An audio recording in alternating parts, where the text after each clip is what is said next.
და ჩაიხედეთ შიგა რა.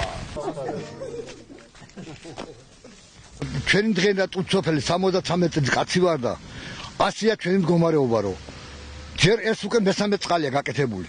არც ერთმა არ იმარგავ. ის ფული შეჭამეს.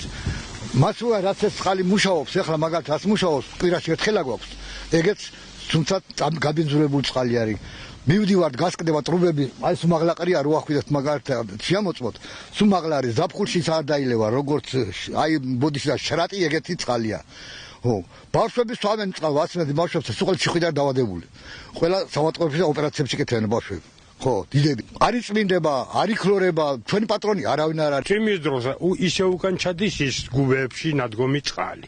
და ისე რომ დასალევად არ ვარ. თუ არ გაკეთდა ახალი ტრასა, საერთოდ არ ვარ და ასე იგი ამ წყლის გამოყენება ოჯახებში. მოყვება კაცო, ჯერ კიდევ სანამ ჩაცვიოდა საქონელი, მანამ ჭიები და რაღაცები გადმოსდევს წყალს.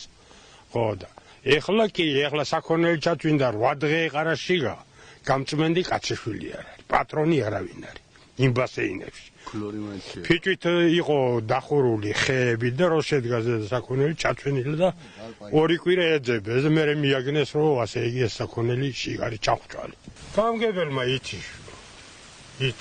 არავინ არ არის პატრონი, არავინაც მენდავს. მთელი პრობლემა, სოფლის პრობლემა არის წყალი. სამთას ზაფხულ არის წყალზე პრობლემა. რომელიც არეშვილა რაც წლებია და ბევრი მესამე წყალი გაკეთდა. ორჯერ რემონტი გაუკეთდა ზეითკენ მთაში ტრუბებს. იგივე იქცევა ტრუბები ჰაერშია, ყრია ფუჭდება. გაფუჭებული წყალი ზაფხულში თბილი ადუღებული წყალი მოდის, გადმოსდევს ჭიები, გადმოსდევს რაღაცები, რავი მატლები, ესეთი გრძელი მატლები. ჩვენ გავგეობა მიწის ქალეს გავგეობა მის ყურადღება არ მოუქცევი. იგმებოდა ახალი წლია დაგვეწყო.